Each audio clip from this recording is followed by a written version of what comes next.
हाय प्यारे बच्चों, आप हमारे समतल MK 48 अकेडमी में आपका स्वागत है। आज मैं बताना चाहूँगा इतिहास का। ठीक है। जो झारखंड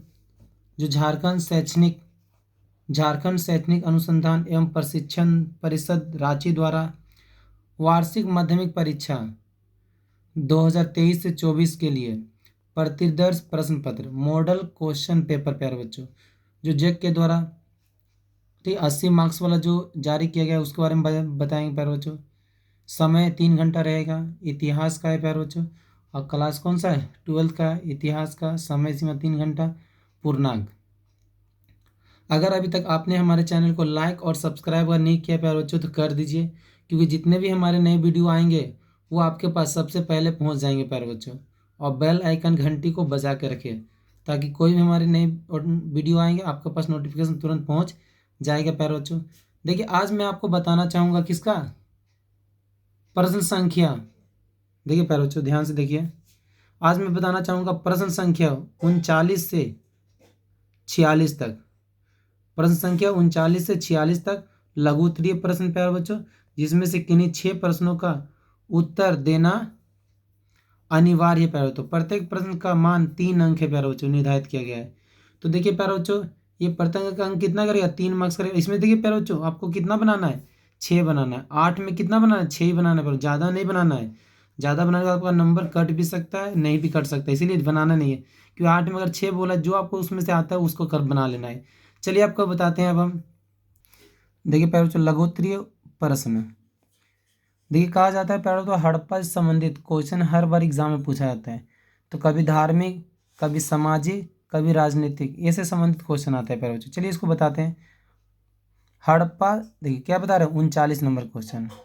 देखिए प्यारे, तो 39 नंबर क्वेश्चन क्या कर रहा है? हड़प्पा सभ्यता के धार्मिक जीवन का वर्णन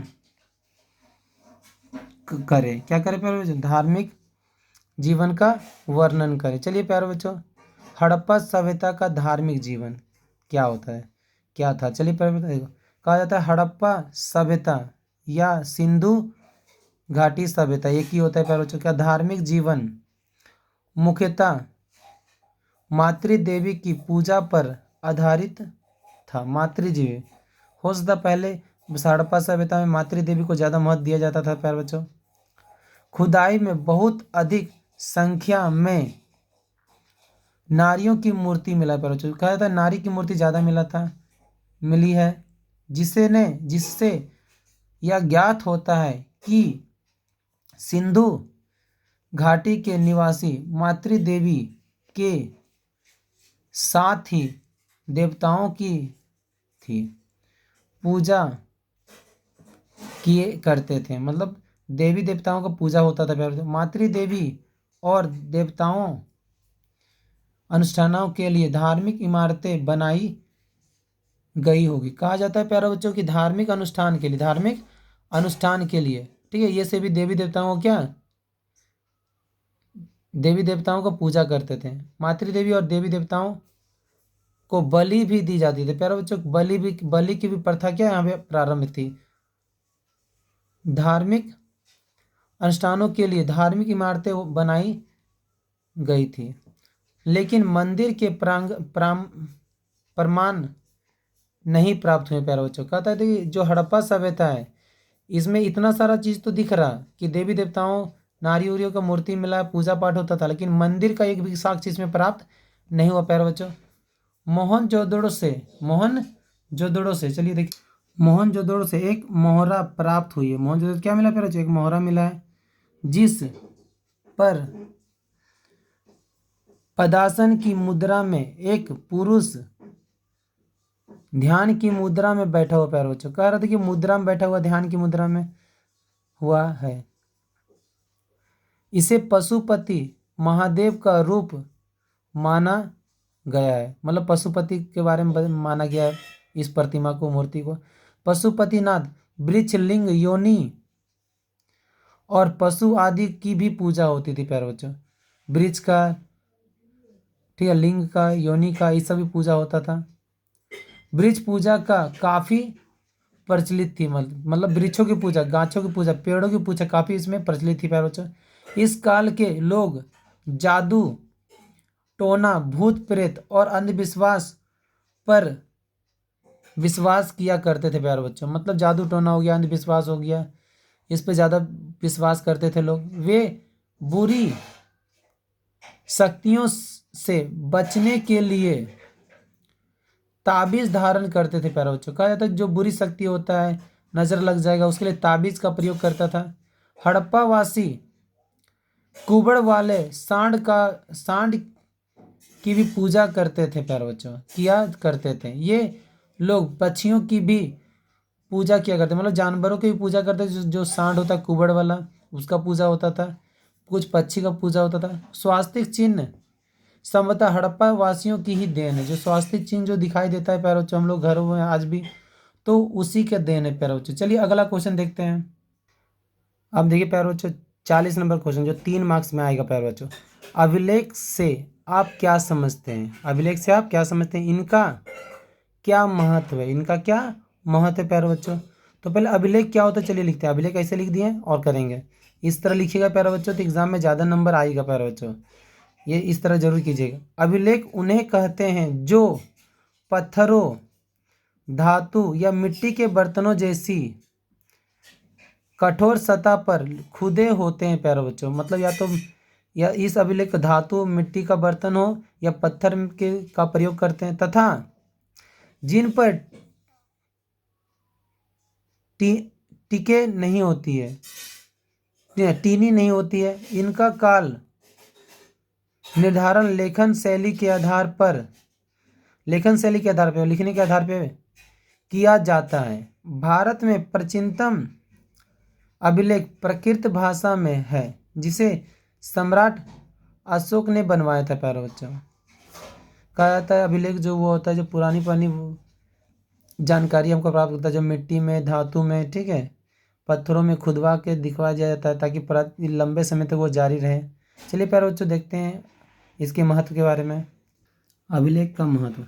अभिलेख प्राचीन काल के अध्ययन के लिए अत्यंत प्रामाणिक और विश्वसनीय स्रोत होते हैं, क्योंकि ये समकालीन होते हैं। मतलब इसको समकालीन में बनाया जाता है प्यारे बच्चों। जो प्रामाणिक और विश्वसनीय ज़्यादा होता है, मतलब अभिलेख पर ज़्यादा हम बिलीव कर सकते हैं, विश्वास कर सकते हैं, जो सबूत हमको देता है। देखिए अभिलेख बनवाने वाले के अभिलेखों से शासक के विचार, राज्य की विस्तार, उपलब्धियों, चरित्र, जन भावना का पता चलता है। अभिलेख इसलिए बनाया जाता है प्यारे बच्चों ताकि उस समय शासन जो जब होता था उसका विचार राज्य का कैसा होता था, भावना कैसा होता था, करेक्टर कैसा होता था राजा का, इन सब के बारे में भी जानकारी प्राप्त है। उसकी उपलब्धियाँ क्या होती है, क्या क्या अचीवमेंट प्राप्त किया प्यारे बच्चों, उसके बारे में पता चलता है। अभिलेखों से तत्कालीन धार्मिक संस्कृति के बारे में पता चलता है। रीति रिवाज की जानकारी मिलती है। शादी विवाह कैसे होता था प्यारे बच्चों, समाज में लोग कैसे रहते थे, उसके बारे में भी जानकारी मिलता है। अभिलेखों से तत्कालीन भाषा और लिपि का ज्ञान होता है, और साथ ही तत्कालीन मतलब उस समय काल में क्या हो रहा था, किस भाषा का प्रयोग होता था, कौन सा लिपि चलता था, उसके बारे में अभिलेख के माध्यम से हमको जानकारी मिलता है। ये काफ़ी इंपॉर्टेंट होता है प्यारे बच्चों एग्जाम के बेस पे। अभिलेखों से उस काल के समय का ज्ञान होता है, और साथ ही किस काल में ये अभिलेख बना है, इसका क्या महत्व है, ये सभी बातों के बारे में क्या जानकारी मिलता है। अब चलिए अगला क्वेश्चन देखते हैं 3 मार्क्स वाला। देखिए प्यारे बच्चों अब 41 नंबर क्वेश्चन। त्रिपिटक से आप क्या समझते हैं? त्रिपिटक से आप क्या समझते हैं? त्रिपिटक से आप क्या समझते हैं? बुद्ध के बारे में बताया गया था प्यारे बच्चों। चलिए पढ़ते हैं क्या होता है। त्रिपिटक आखिर क्या है? इस तरह लिख दिए, डैश दिए, लिखते हैं। त्रिपिटक का शाब्दिक अर्थ है 3 टोकरियाँ जिनमें की पुस्तक रखी जाती है। बुद्ध की मृत्यु के पश्चात, मतलब बुद्ध का जब मृत्यु होता है प्यारे, तो उसके पश्चात के बारे में बोल रहा है। उनके अनुयायियों ने यानी उसके शिष्यों ने, अनुयायियों ने इसकी शिक्षाओं का संकलन किया। मतलब इसके जितने भी शिक्षा थे उसको एक जगह इकट्ठा किया। 3 पिटकों सूत पिटक, विनय पिटक एवं अभिधम पिटक में किया। इन्हें संयुक्त रूप से त्रिपिटक कहा जाता है। प्यारे बच्चों कहा गया देखिए क्या बोला, 3 पिटकों था, श्रुति पिटक, विनय पिटक और अधिमान पिटक। इन सबको मिलाने के बाद जो संयुक्त रूप से जो एक ग्रंथ तैयार हुआ उसको त्रिपिटक कहते हैं। प्यारे बच्चों ये तीनों श्रुति पिटक, विनय पिटक और अभिधम पिटक को मिलाने के बाद जो संयुक्त रूप से जो ग्रंथ जो तैयार होता है, रूप होता है, उसको त्रिपिटक कहा गया। प्यारे बच्चों देखिए श्रुति पिटक क्या है। श्रुति पिटक में भगवान बुद्ध का एक उद्धरण मिलता है। वह एक अमीर ग्रह पति सिंगाल को सलाह देते हैं, मालिक को अपने नौकरों की इसी प्रकार से देखभाल करनी चाहिए। मतलब भगवान को वह एक अमीर ग्रह के पति के सिंगाल को सलाह देते हैं, मतलब एक अमीर आदमी उसको एक सलाह दे रहे थे, ठीक है, क्या करना चाहिए। प्रथम उसकी क्षमता के अनुसार उन्हें काम देकर, मतलब जो उसका क्षमता है प्यारे बच्चों उसी के अनुसार उसको काम देना चाहिए। श्रुति पिटक में बताया गया गौतम बुद्ध के द्वारा उन्हें भोजन एवं मजदूरी देकर, बीमार पड़ने पर उनकी देखभाल करके एवं समय समय पर उन्हें छुट्टी देकर इत्यादि। मतलब ये सारा बताया गया किसमें प्यारे बच्चों, श्रुति पिटक में। मतलब एग्जाम्पल दे रहा था कि एक अमीर आदमी, ठीक है, किसी अपने नौकर के साथ कैसा व्यवहार करना चाहिए, समय पे क्या देना चाहिए नहीं देना चाहिए, ठीक है, बीमार होने पर उसकी देखभाल करना चाहिए, ये सारा बातें बताया प्यारे बच्चों। अब देखते हैं विनय पिटक क्या है। दूसरा विनय पिटक, श्रुत पिटक की तरह विनय पिटक में कुछ उदाहरण मिलते हैं। मतलब विनय पिटक में कुछ उदाहरण जिनसे हम बौद्ध धर्म के नियम आचार्य विचार जान सकते हैं। मतलब उसका नियम क्या है, धर्म क्या है, उसके बारे में जान सकते हैं। इसमें बौद्ध भिक्षुओं की संग्रह की वृत्ति पर रोक लगाने हेतु लिखा गया है। मतलब जो बौद्ध भिक्षु रहेगा उस पर क्या पाबंदियां रहेगा, क्या रोक रहेगा, क्या निषेध रहेगा, उन सब के बारे में संग्रहित किया गया, इकट्ठा किया गया है। देखते हैं बौद्ध भिक्षु की क्या बोला है। जब कोई बौद्ध भिक्षु एक नया कंबल या गलीचा बनवाएगा तो उसे इसका प्रयोग कम से कम 6 वर्ष करना पड़ेगा। देखिए गौतम बुद्ध ने बताया गया कि अगर कोई भी बौद्ध भिक्षु बनता है, उसको अगर मान लेते हैं कि नया कंबल मिलता है तो कम से कम 6 वर्ष तक इसका इस्तेमाल करना पड़ेगा, ठीक है, और दूसरा का इस्तेमाल नहीं करना पड़ेगा लगभग। तो ये बातें बताई गई, 6 वर्ष तक उसको इस्तेमाल करना ही पड़ेगा उस कंबल को, ठीक है। चलिए आगे देखते हैं। अब क्या अभिधम पिटक, अभिधम पिटक क्या बताया गया प्यारे बच्चों। अभिधम पिटक में भगवान बुद्ध के अष्टांगिक मार्गों को बताया गया है एवं इनके 4 आर्य सत्य को प्रदर्शित करके मानव दर्शन से अवगत कराया। मतलब 4 जो आर्य सत्य, यह पुस्तक बौद्ध के धर्म के ऊपर लिखा गया, बौद्ध धर्म के ऊपर लिखा गया पुस्तक प्यारे बच्चों, जिसमें बौद्ध दर्शन को अंकित किया गया है प्यारे बच्चों। देखिए इसका आंसर कंप्लीट होता है त्रिपिटक से, आप क्या समझते हैं। चलिए अगला क्वेश्चन देखते हैं प्यारे बच्चों। देखिए प्यारे बच्चों क्वेश्चन नंबर 42, अलबरूनी पर एक संक्षिप्त टिप्पणी लिखें। अलबरूनी पर क्या लिखी है प्यारे बच्चों, एक संक्षिप्त टिप्पणी लिखी है।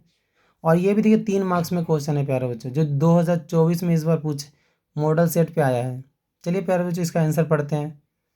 अलबरूनी, अलबरूनी का पूरा नाम अबू रेहान मोहम्मद इब्न अहमद था। अलबरूनी मध्य एशिया के ख्वारिज्म के निवासी थे। कहाँ के निवासी थे प्यारे बच्चों, ख्वारिज्म के। उनका जन्म आधुनिक उज्बेकिस्तान में ख्वारिज्म के पास बेरू नामक स्थान पर 4 दिसंबर 1937 को, वैसे 1979 को में हुआ। ख्वारिज्म शिक्षा का एक प्रमुख केंद्र था प्यारे बच्चों। कहा जाता है जब अलबरूनी जब जन्म हुआ था ना प्यारे बच्चों, तो कहा जाता है ख्वारिज्म में हुआ था, और बोलता है धार्मिक शिक्षा या शिक्षा से संबंधित काफ़ी प्रमुख स्थान था। अतः अलबरूनी ने अच्छी शिक्षा प्राप्त की थी और बहुत बड़े विद्वान बन गए थे प्यारे बच्चों अलबरूनी। और विद्वान के रूप में प्रसिद्धि प्राप्त की। जाहिर सी बात, जहाँ जहाँ शिक्षा का केंद्र रहता है बच्चों, वहाँ के जो बच्चे जो होते हैं काफ़ी प्रसिद्धि प्राप्त कर लेते हैं और ज्ञान भी अर्जित कर लेते हैं। वह कई भाषाओं के ज्ञाता भी थे, मतलब बहुत सारे भाषा जानते भी थे प्यारे बच्चों। अपने विद्वानों के माध्यम से अपनी भाषा अर्जित कर किया था ज्ञान, जिनमें सीरियाई, फारसी, हिब्रू, देखिए प्यारे बच्चों, सीरियाई, फारसी, हिब्रू तथा संस्कृत इत्यादि के प्रखर विद्वान थे, जानकार थे। गजनी के शासक महमूद गजनवी ने 1017 ईस्वी में 1017 ईस्वी में ख्वारिज्म में आक्रमण किया था। कहाँ किया था? पर ख्वारिज्म में आक्रमण किया था, बताइए, जो महमूद गजनवी थे। एवं वहाँ से कई विद्वानों को अपने राजधानी गजनी ले आया। और देखिए प्यारे बच्चों, जो महमूद गजनवी था, बहुत सारे विद्वान को ख्वारिज्म से लेके आए थे, ठीक है, बंदी बना के, स्वेच्छापूर्वक, ठीक है, सम्मानपूर्वक, जैसे भी वो लेके आए थे। और इसके बाद 70 वर्ष की आयु में इनकी मृत्यु हो गई। महमूद गजनवी के भारत आक्रमण के साथ ही अलबरूनी भारत आया। जाहिर से जब महमूद गजनवी ने भारत पर आक्रमण किया था प्यारे बच्चों, तो उसी समय वो क्या भारत आया था, अलबरूनी। उसने भारत में जो कुछ भी देखा उसका वर्णन उसने अपने वृत्तांत में किया। अलबरूनी ने भारत पर अरबी भाषा में लगभग 20 पुस्तकें लिखी। देखिए, अरबी भाषा, भारत पर अरबी भाषा में कितना पुस्तक लिखा? 20 पुस्तकें लिखी। इन सब में किताब उल हिंद अथवा तहकीक हिंद एक बेजोड़ ग्रंथ है प्यारे बच्चों। इसके ऊपर इसके बारे में, भारत के बारे में अगर जानना चाहते हैं प्यारे बच्चों, तो ये पुस्तक सभी को जरूर से जरूर एक बार पढ़ने का मौका मिले तो पढ़ना चाहिए प्यारे बच्चों।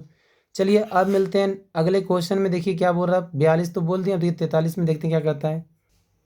सगुण भक्ति और निर्गुण भक्ति परंपरा क्या है, बताएं। देखिए प्यारे बच्चों, बोला सगुण भक्ति और निर्गुण भक्ति परंपरा क्या है। सगुण भक्ति और निर्गुण क्या, देखिए पढ़ते हैं।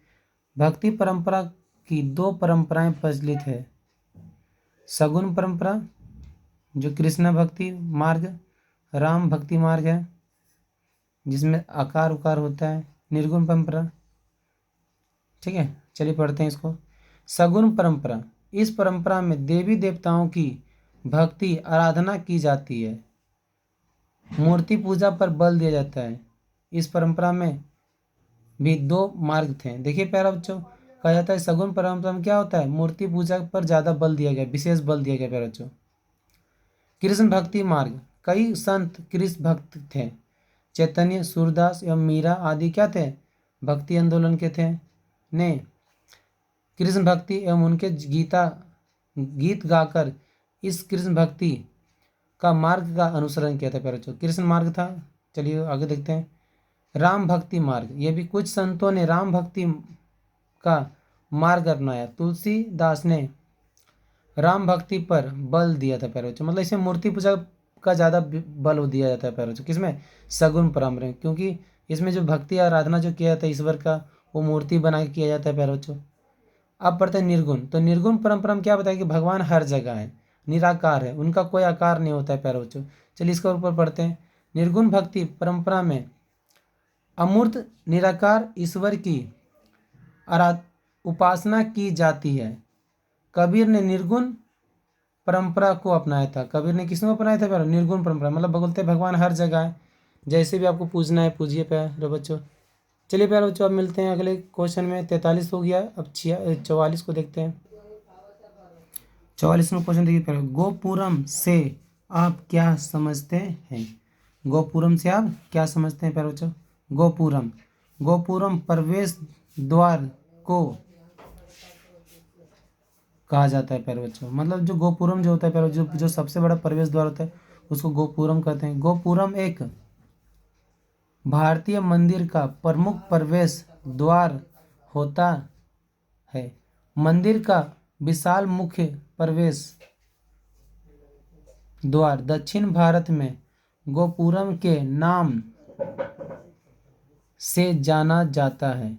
दक्षिण भारतीय राज्यों तमिलनाडु, आंध्र प्रदेश की दक्षिण भारतीय वास्तुकला में एक हिंदू मंदिर के प्रवेश द्वार पर आमतौर पर अलंकृत एक समकालीन प्रवेश द्वार है। प्यारे बच्चों, देखिए यहाँ पर गोपुरम के बारे में बताया गया कि तमिलनाडु हो गया, आंध्र प्रदेश हो गया, राज्यों में दक्षिण भारतीय वास्तुकला का ज़्यादा महत्व है, इसमें इसका इस्तेमाल किया गया है। विजयनगर शासकों ने मंदिरों में गोपुरम का निर्माण कराया। जो विजयनगर का जो शासक था प्यारे बच्चों, उन्होंने मंदिरों में गोपुरम का निर्माण कराया।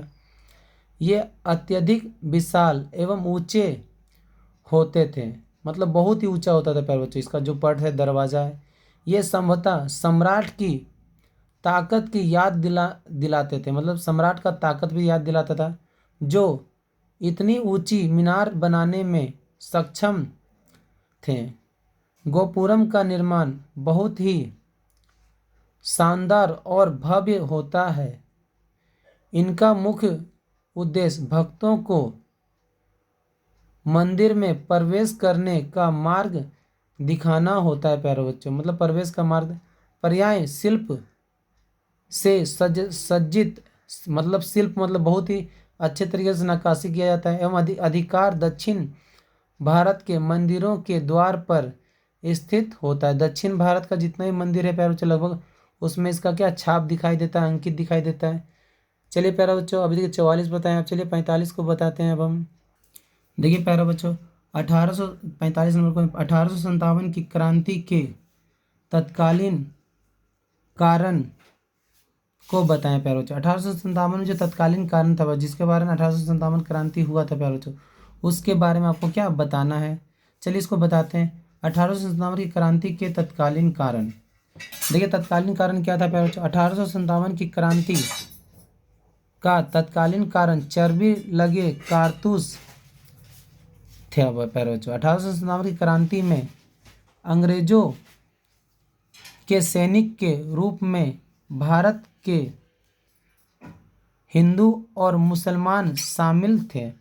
मतलब जो अंग्रेज अधिकारी था प्यारे बच्चों, जो शासन करता था,